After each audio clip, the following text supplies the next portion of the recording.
상징은 의미를 담고 있습니다.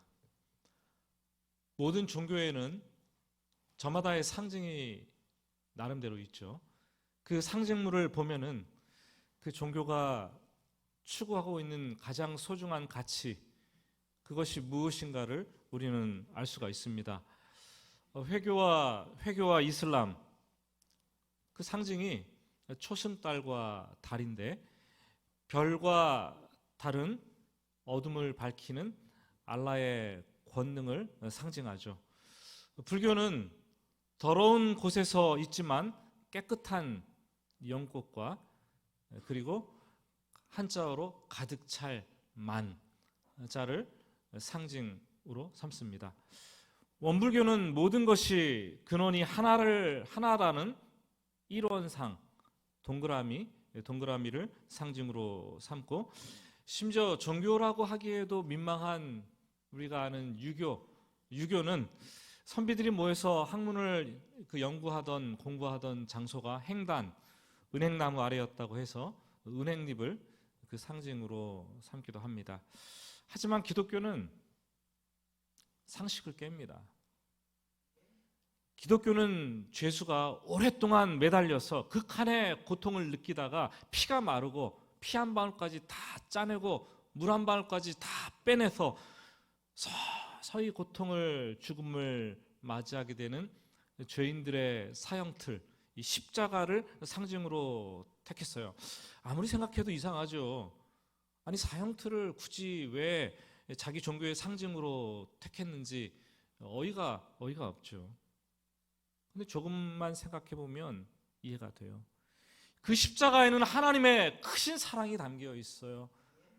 죄인된 우리들을 구원하기 위해서 자기 아들을 그 십자가에 매달아서 죽이신 하나님의 사랑, 예수님께서 인간의 죄를 대신해서 다 담당하시고 죄인의 대표로서 십자가에서 하나님의 진노와 지옥 형벌을 대신하신 그 사랑이 담겨 있어요. 그래서 기독교는 사랑의 종교요, 십자가는 영원한 사랑의 증표가 됩니다. 십자가가 수직기둥이 있고 수평기둥이 있는 것처럼 이 수직기둥은 하나님과 맺은 사랑의 관계를 표현하고, 수평기둥은 이웃을 내 몸과 같이 사랑하라 라는 그런 메시지를 담고 있습니다.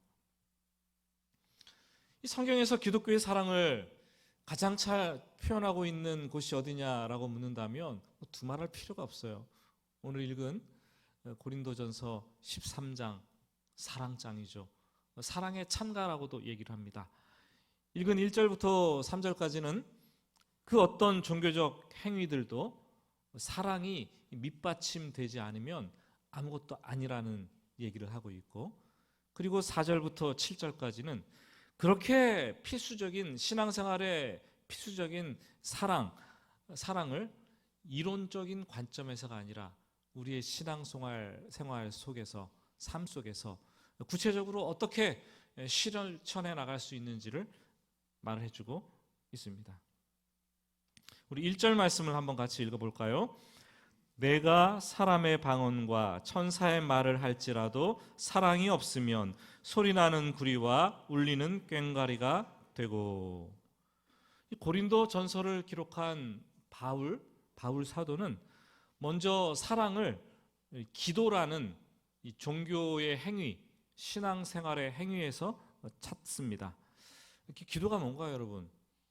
오늘도 계속 기도했어요. 어려운 게 아니에요. 지금 말하는 것처럼 하나님께 말하는 거예요. 내가 믿는 하나님께 말을 주고받으면서 대화하는 거예요. 좀 기도를 조금 더 설명해 보면, 기도하는 방법에는 크게 두 가지가 있어요. 하나는 마음을 다해서 사용해서 기도드리는 방법이 있고, 또 한 가지는 영으로 기도하는 방법이 있어요. 마음을 사용해서 기도드리는 방법이 일반적인데, 마음에 드는 생각을 정리합니다. 정리해서 입술을 열어서 입으로 고백을 하죠. 또는 입술을 열지 않더라도 그 마음에 있는 것들을 하나님께 이렇게 올려드리면 그 자체가 기도가 되는 거예요. 이 지각을 가지고 생각하고 마음에 있는 것들을 표현하는 것이 일반적인 마음으로 드리는 기도죠. 예를 들면 여러분들이 소리를 내서 통성으로 기도할 때 있잖아요. 그것도 마음으로 드리는 기도예요. 그리고 성경을 읽어가면서 성경 속에서 깨닫는 생각들을 이렇게 기도로 드리잖아요. 그것도 마음으로 드리는 거예요. 또 여러분들이 고요한 중에 침묵 기도를 하는 것, 그것도 마음에서 조용히 하나님께 이렇게 올려 드리는 거죠. 이게 마음으로 생각하면서 드리는 기도지만 시간을 두고 이 기도가 깊이 들어가게 되면 이 기도도 또 하나님의 임재를 체험하고 깊은 정신세계로 인도되어서 고요한 영 가운데 영으로 기도할 수가 할 때가 있습니다. 반면 마음으로 기도하지 않는 기도가 있어요. 그 기도는 영으로 하는 기도죠. 영으로 하는 기도. 방언 기도가 대표적입니다.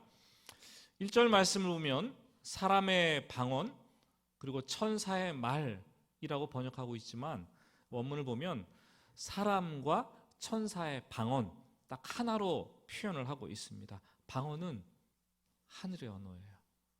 방언은 천사들의 말이에요. 방언의 은사를 받으면 때로는 우리가 알지 못하는 외국을 가보지 않았는데 희한하게 그 나라 말을 하는 거예요. 또 모든 사람들이 알아듣지 못하는 말로 기도하게 되는데 그때는 내 영혼이 하나님과 하나님의 영과 아주 비밀스럽게 교제하는 것이죠. 방언 기도는 자기 마음에서 생각하고 나오는 것이 아니기 때문에 자기 스스로 지금 무슨 기도를 하고 있는지 자기는 모르는 거예요. 방언 기도는 자기의 영혼을 하나님과 직접적으로 교제하게 만들어 주기 때문에 영혼을 건강하게 해주고 더 깊은 기도로 나아가게 만들어 줍니다. 근데 혹자는 한국교회의 잘못된 인식 중에 하나가 이 방언 기도를 하면 꼭 크게 해야 된다고 하는 분들이 있어요. 여러분, 방언 기도를 듣는 사람들에게는 아무 유익이 없습니다. 여러분, 아무 유익이 없어요. 방언 기도는 소리의 크기에는 전혀 관계가 없습니다. 방언은 크게 할 수도 있고 방언을 아주 작게 속삭이면서 정말 듣기에 아름다운 소리로 운율과 음조를 갖추고 방언 기도를 하시는 분들도 있어요. 이 고린도 교회 성도들은 이 영으로 하는 기도, 방언 기도를 상당히 중요하게 여기고 자랑했습니다. 그런데 바울 사도는 1절에서 말하기를 야 너희가 하늘의 언어로 기도한다고 해도 사랑이 없는 마음으로 하는 기도, 사랑의 실천이 없는 그냥 방언은 소리나는 구리와 울리는 꽹과리와 같다, 이런 말을 해주고 있어요. 당시 이스라엘 백성들은 예배를 할 때 그 넓은 구리판으로 만들어진 평평한 판으로 만들어진 이 재금을 사용했어요. 한번 재금을 보실까요? 사진을? 이 재금이에요. 구리로 저걸 만들어서 땡 하고 치면 이 구리 소리가 울리면서 쫙 계속해서 퍼져나가는 거죠. 서로 맞부딪혀서 소리를 내는 거죠. 계속 땡땡땡 치면서 기도하는 거예요. 또 이방 종교에서는 강한 소리로 그 영적인 탈원 상태를 만들어내기 위해서 이 엑스타시를 유도하려고 꽹과리를 쳐서 사람들을 몰입시킵니다. 꽹과리도 한번 보실까요? 잘 알지만 꽹과리 막 칩니다. 얼마나 시끄럽습니까? 예, 됐습니다. 우리도 찬양을 드리면서 시끄러운 음악에 몰입할 수도 있고 뭐 타악기의 강한 리듬 소리를 들으면서 감정을 일껏 고양시키고 끌어올려서 몰입 상태로 끌고 가려고 할 수도 있어요. 교회에서는 근데 그걸 조심해야 돼요. 이런 악기들을 사용해서 요란하게 떤다고 해서 온전한 예배가 되지 않는 것처럼 하늘의 방언을 요란하게 한다고 해서 온전한 기도가 되거나 온전한 예배가 되는 것이 아니라는 거죠. 주님께서 우리에게 물으시는 거예요. 야, 네가 40일 기도한다고? 네가 1000번째 예배를 죽을 힘을 다해서 드린다고? 그거 너를 위한 것이냐? 하나님을 사랑해서 하는 것이냐? 사랑의 마음을 품고 하는 것이냐? 주님 물으세요. 나의 기도 속에 사랑이 없다면, 내가 드리는 예배 속에 사랑이 없다면 단지 그것은 그냥 시끄러운 소리에 불과하다고 얘기를 합니다. 실제 예수님도 그런 얘기를 하셨어요. 마태복음 5장 23절과 24절을 한번 볼까요? 같이 읽어보겠습니다. 그러므로 예물을 제단에 드리다가 거기서 내 형제에게 원망 들을 만한 일이 있는 줄 생각나거든 예물을 제단 앞에 두고 먼저 가서 형제와 화목하고 그 후에 와서 예물을 드리라. 유대인들은 죄를 지어도 짐승을 끌고 와서 기도하고 안수하고 머리에 자신의 죄를 전가하고 그 희생제물로 예배드리면 자신들의 죄가 다 용서받는다고 생각을 했어요. 그런데 예수님은 그렇게 말씀하지 않았습니다. 너희가 사람을 미워하는 마음, 분노하는 마음을 가지고 예배 자리에 앉아 있으면 하나님은 그 예배를 받지 않으신다 말씀을 하셨어요.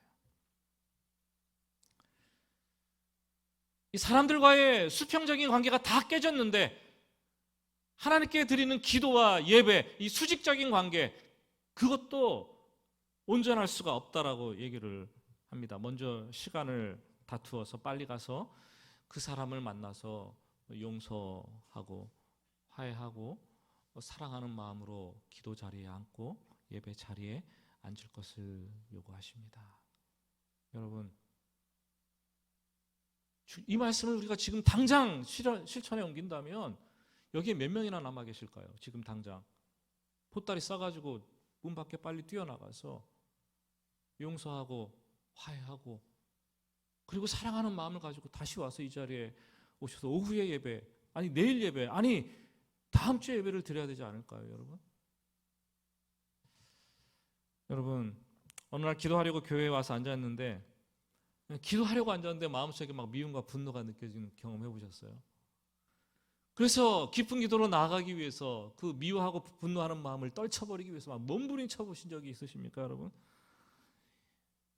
기도하는데 입술로는 하늘의 언어 방언을 막 얘기를 하고 있는데 마음이 아주 싸늘하고 냉랭하게 닫힌 경험이 있으세요?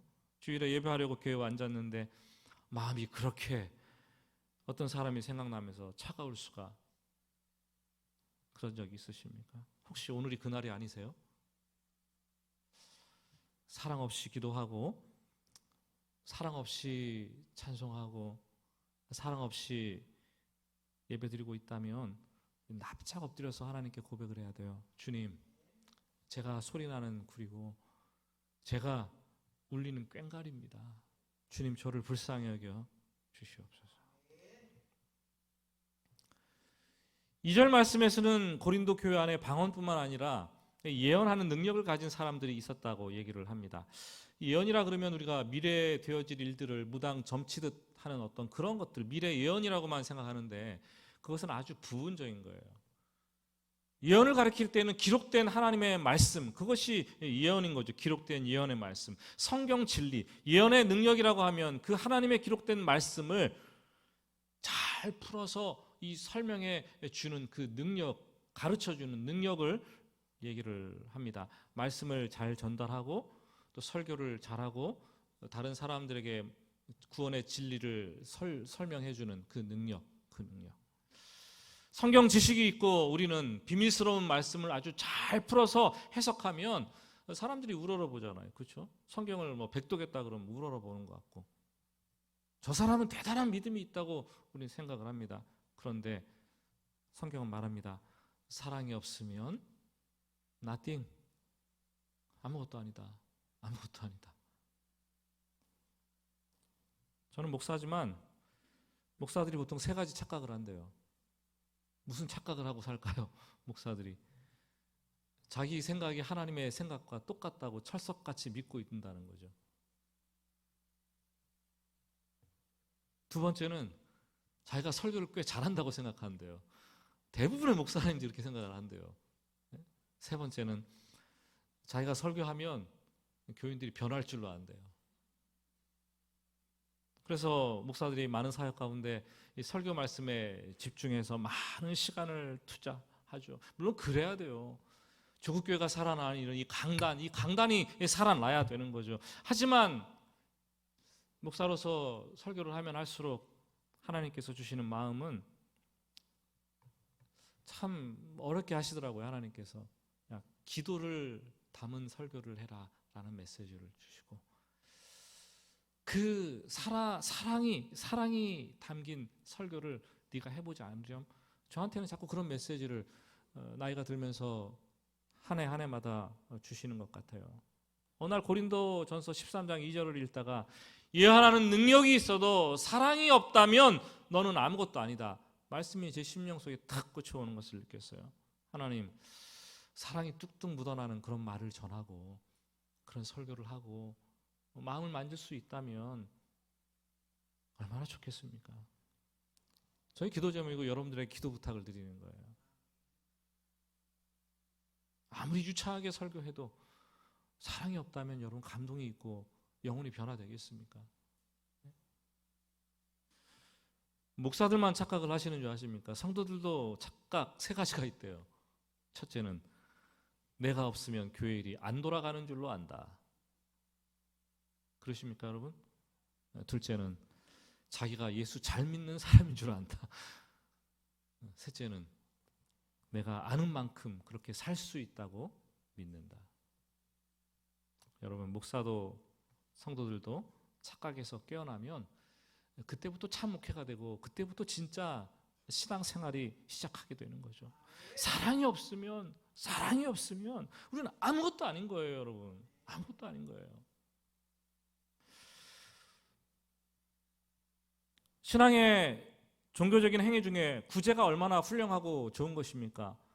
기도가 하나님과의 관계가 어떠한지를 나타내주는 표지라면 구제는 사람들과의 관계가 어떠한지를 보여주는 표지입니다. 돈을 움켜쥐고 다른 사람을 위해서 쓰지 않으면 그 사람은 관계가 썩 좋은 사람이 아니에요. 우리 성도들 중에서도 종종 말하잖아요. 아우, 저분은 진짜 돈을 안 써. 그러면 그분은 관계가 좋지 않은 사람인 거예요. 돈을 좀 쓰시기 바랍니다. 저도 여러 번 막 사려고 하는데 좀 사주면 또 받는 일은 맛이 있어야 되는 거 아닙니까? 주고받는 게 있어야 되는 거 아니에요? 그게 성도의 교제의 좀 공평한 모습 아니에요? 서로 주고 서로 받고 그래야 되는데 맨날 받으려고 어쩌다가 내는데 이거 내는 게 기쁘지도 않고 그러면 관계에 문제가 있는 거죠. 초대교회 안에는 개중에는 자기의 전 재산을 다 털어서 구제하는 사람들도 있었어요. 그런데 그 동기가 나를 위한 것이라면 아무 유익이 없다라는 거예요. 내 이름을 내기 위해서, 신문지에, 방송국에 내 이름 석자 올리기 위해서, 주보에 내 이름을 올리기 위해서. 한국교회 아이러니가 그거잖아요. 이 주보에다가 헌금한 명단을 막 기록해서 다 내면은 헌금이 되게 많이 는데요. 근데 헌금 명단을 내지 않으면 헌금이 줄지 않는다는 거죠. 헌금을 사람 보라고 드리는 것입니까?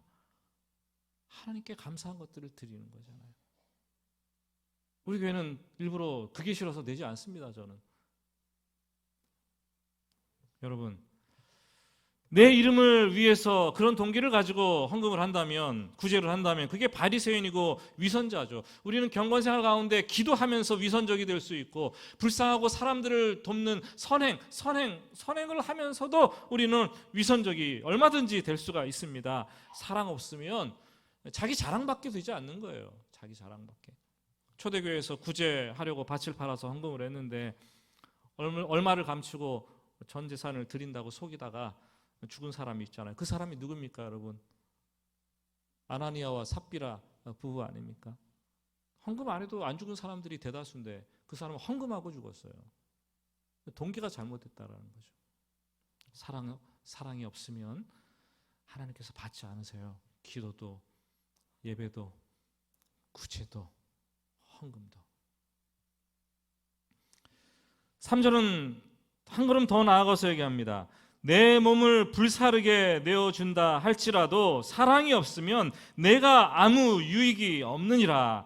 자기 몸을 불사르게 내어주는 것, 전 이 말씀을 읽으면서 갑자기 분신 자살이라는 단어가 떠오르더라고요. 40대 남성 2명이 공사장에서 밀린 봉급을 지불하지 않는다고 몸에 휘발유를 끼얹고 불살랐습니다.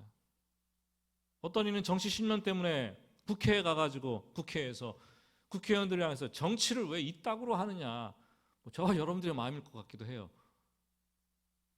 그러면서 분신 자살을 시도한 적도 있고, 떨어져 사는 생모가 생활비를 주지 않는다고 30대 남성이 몸에 불사르기도 했고, 불과 이틀 전의 일이에요. 불과 이틀 전에 별거 중인 아내가 집으로 오라 그랬는데 안 들어온다고 화가 나가지고 50대 남성이 자기 몸에 경유를 붓고 불살랐어요. 여러분, 우리 주위에는 자기 몸을 불살라서 내어주는 사람들까지도 많이 있습니다. 몸을 불사르는 것, 그게 어디 쉬운 일입니까, 여러분? 도대체 무엇 때문에 그렇게 하는 건가요? 돈 때문에, 이데올로기 신념 때문에, 자기 목적을 이루기 위해서, 아니 내 분노의 감정을 그렇게 표현이라도 해야 되기 때문에. 여러분, 성경은 말합니다. 사랑의 동기가 아니라 자기 자신, 자기 유익, 자기 목적을 위해서라면 불 가운데 자기 자신을 내어준다 할지라도 그것은 다 헛된 일이다라고 얘기를 합니다. 성경은 왜 이렇게 사랑을 강조를 하는 걸까요? 사랑이 없다면 아무것도 아니라고 얘기합니다. 사랑이 베이스로 무슨 일을 하든지 다 깔려 있어야 된다고 말을 합니다. 오늘날에도 교회 안에 이 사랑 없이 일하다가 상처 주고 나누어지고 흩어버리고 부숴버리고 하는 사람들이 많기 때문이겠죠. 여러분, 사랑은 기본이에요, 기본. 근데 기본기가 안 되니까 뭐를 해도 풀리지 않는 거예요. 일 잘하려고 하기보다, 여러분, 경건생활 잘하려고 하기보다 사랑을 먼저 베이스로 까는 일, 이게 가장 중요하다는 거예요. 일 잘하는 것 같아서 보면 사랑이 없기 때문에 다 파토내고, 좀 신앙생활을 하는 것 같은데 보니까 사랑이 없어가지고 다 그냥 헛된 일로 삼아버리고. 사랑이 없다면 우리는 그것 때문에 주님 앞에 납작 엎드려야 되는 거죠. 그럼 그렇다면 성도의 삶 속에 이 사랑이 구체적으로 어떻게 나타날까요? 4절부터 7절까지의 말씀인데요.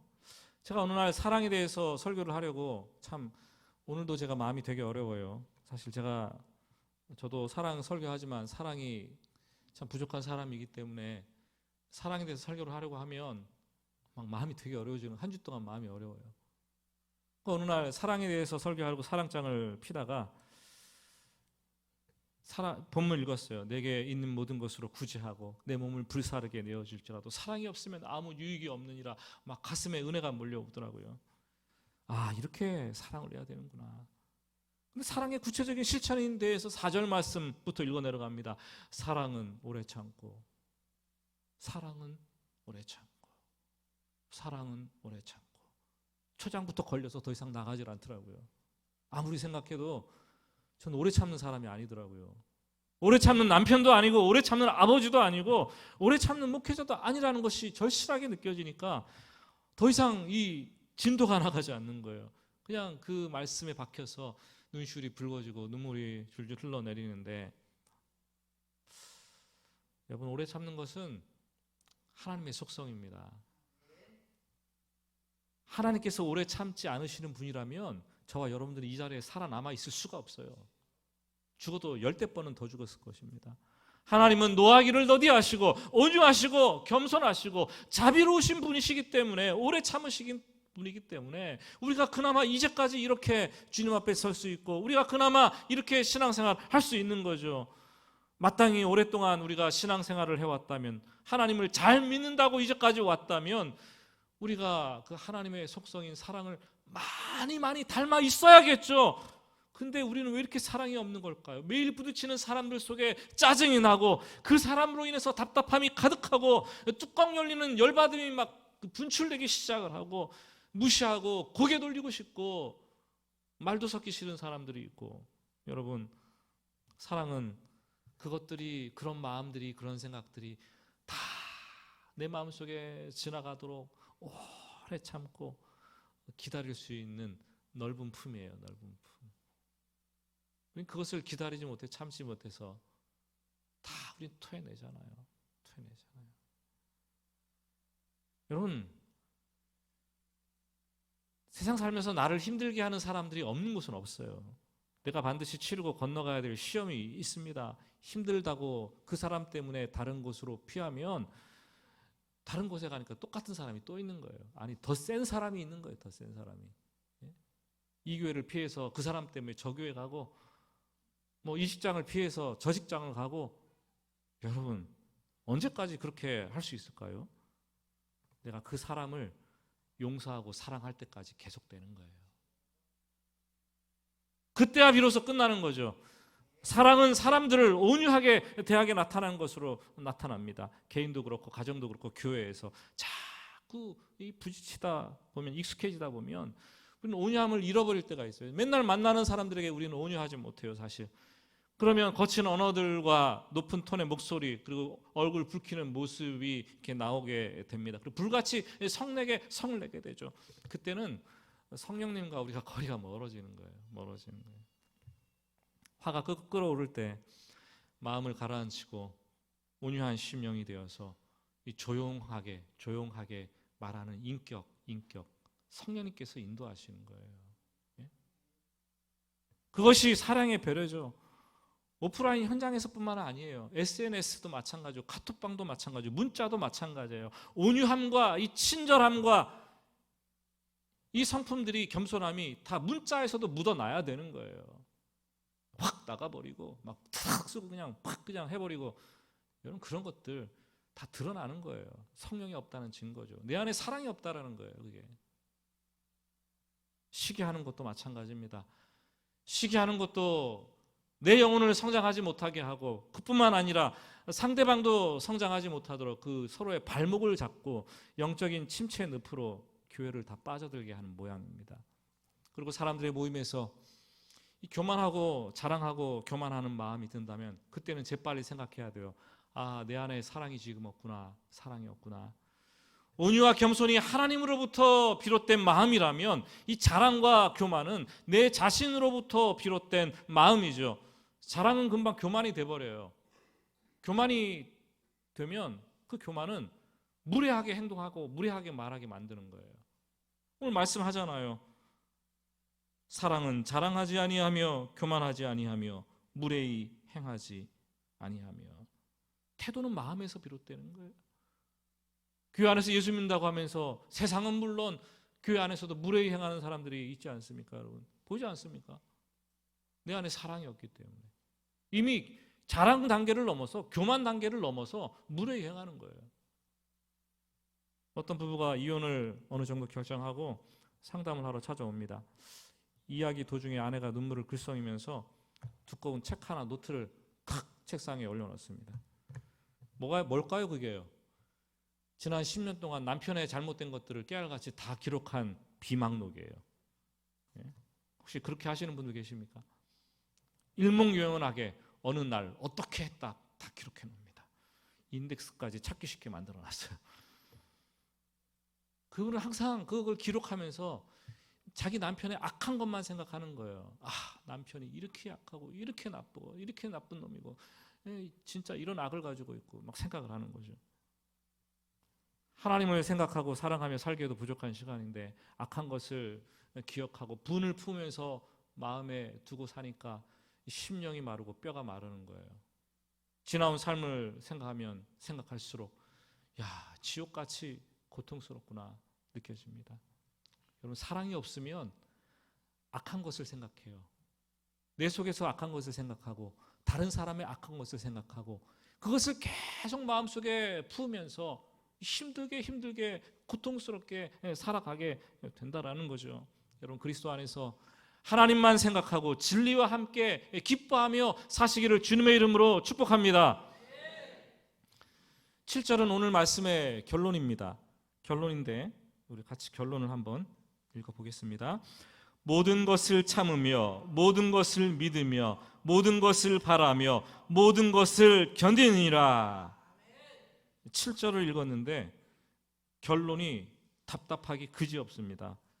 계속 참고 믿고 바라고 견디래요. 그게 사랑이래요. 많은 사람들과 이 얘기를 나누다 보면은 그런 얘기를 하죠. 나는 더 이상 할 수 없어요. 나 충분히 했어요. 이제는 못합니다. 아니, 안 할 거예요. 안 할 거예요. 탁 그냥 빗장문을 걸어 잠그는 사람들이 있어요. 그럼 그 사람들은 그런 가정은 답이 없는 거예요. 그 이혼으로 끝나게 될 수밖에 없어요. 다 헤어지고 끝나게 될 수밖에 없어요. 오늘 여기 계신 여러분들 중에서도 나는 못합니다. 다 끝났습니다. 아니, 안 하겠습니다 라고 말한다면 다 끝난 거예요. 이미 여러분, 그거는 다 끝난 거. 맞긴 맞는 말이에요. 나는 못해요. 내가 안 되는 것을 어떻게 내가 할 수가 있겠어요? 안 되는 것은 안 되는 거예요. 근데 내가 된다고 하면 그게 착각인 거죠, 여러분. 근데 나는 못하고 나는 안 되지만 내 안에 계신 성령님께서 일하시면 되는 거예요. 저도 목회하면서 많은 가정들, 많은 또 성도님들 보면서 아, 저분들은 안 되겠다, 저건 안 될 것 같다, 이렇게 생각이 들 때가 있잖아요. 근데 되더라고요. 누가 하니까 돼요? 그분들 안에 성령께서 일하기 시작하니까 그게 되는 거예요. 사랑은 인간의 속성이 아니라고 말씀드렸습니다. 사랑은 하나님의 속성이고 성령 하나님께서 내 안에서 일하신 결과로 나타나신 현상이기 때문에 그분의 능력을 의지해야지 사랑할 수가 있어요.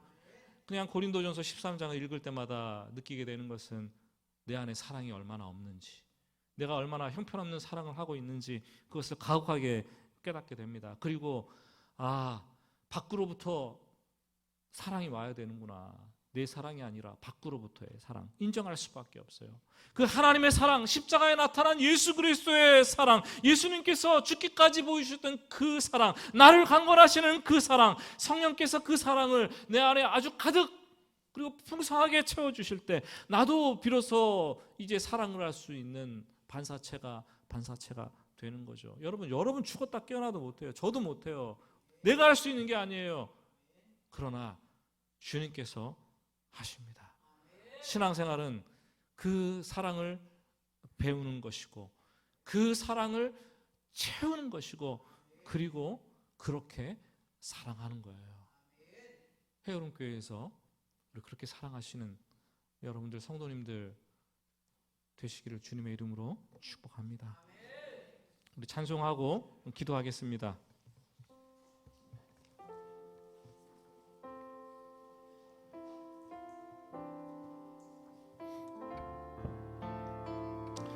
다 표현 못하지만 나 표현하겠습니다. 고백하기도 힘들지만 나 고백하겠습니다. 알지 못하지만 알아가겠습니다. 그 사랑이 어떤 사랑인지.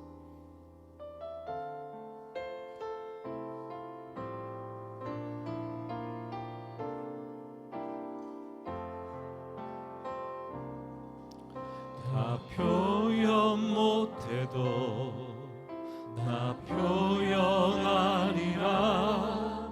다 고백 못해도 나 고백하리라. 다 알 수 없어도 나 알아가리라.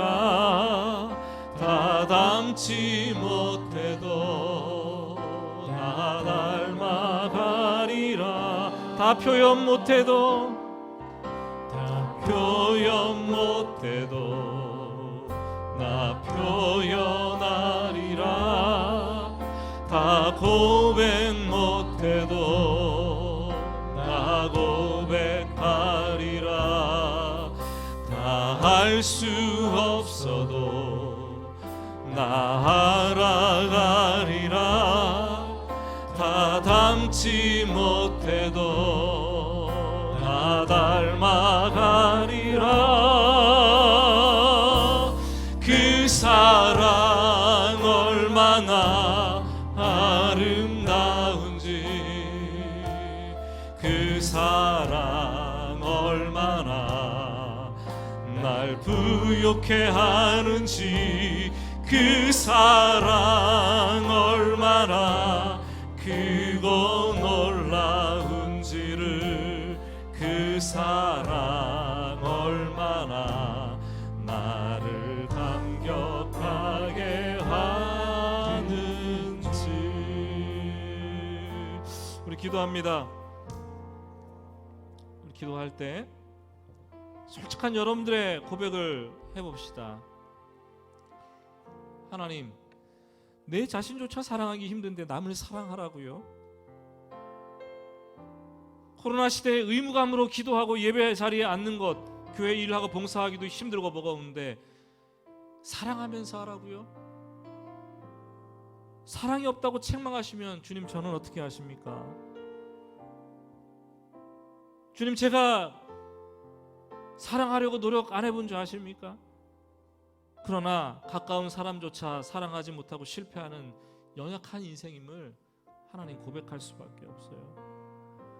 내 의지로 내가 할 수 있을 줄 알았는데 그게 착각이었군요. 나는 할 수 없습니다. 그러나 내 안에 계신 주님께서, 내 안에 계신 성령께서 하십니다. 주님, 십자가의 그 사랑을 알고 느끼고 체험하고 내가 먼저 변화받고 그 사랑으로 사랑할 수 없는 사람조차 사랑할 수 있도록 주님 도와주시옵소서. 좀 더 참겠습니다. 견디겠습니다. 바라겠습니다. 용서하겠습니다. 그러나 주님 힘을 의지해서 하려고 하오니 주님, 저에게 정말 용기와 힘을 더해 주시옵소서. 우리 주님 이름을 부르면서 같이 기도하겠습니다. 주여, 주여, 주여 기도합니다. 하나님 아버지, 우리에게 참으로 부족한 것 사랑입니다. 사랑이 없어서 참으로 아버지 하나님이여 이렇게밖에 살 수 없는, 사랑이 없는 채로 이렇게 신앙생활하니까 신앙생활이 이렇게 사랑이 없이 기도하고 예배드리고 봉사하려니 아버지 하나님이여 화와 분노가 끝까지 치밀었고 사랑 없이 일하려고 하니 짜증과 불만과 원망이 가득했음을 고백할 수밖에 없습니다. 아버지 하나님, 사랑 없이 아버지 하나님 내 의지로 내 자유로 인간적인 사랑으로 남편을, 배우자를, 자식들을 사랑하려고 했더니 얼마나 힘든가를 다시 한번 깨닫게 됩니다. 그래서 하나님 포기하고 싶어지고 아버지 하나님 그만두고 싶어지고 아버지 하나님 연약함을 느끼게 되지 않습니다. 하나님 아버지, 내 안에 사랑 없음을 탓합니다. 하나님, 그러나 나는 못하지만 하나님은 할 수 있고 하나님의 사랑이 내 안에서 일하며 감당할 수 있다고 하오니 하나님, 내가 그 사랑 의지에서 주님 닮아가면서 사랑하기로 작정합니다. 참고 견디고 바라고 소망하며 나아갈 수 있도록 하나님 도와주시옵소서. 다 끝난 것 같다고 생각을 했는데 그게 끝이 아니라 이제 시작이라는 것을 하나님의 사랑이 내 안에 들어오면 내가 사랑할 수 있고 버틸 수 있고 견딜 수 있고 소망을 줄 수 있다는 것을 하나님 오늘 느낄 수 있도록 주님 인도하여 주시옵소서. 주님 간절합니다. 간절합니다. 그 사랑 얼마나 나를 감격하게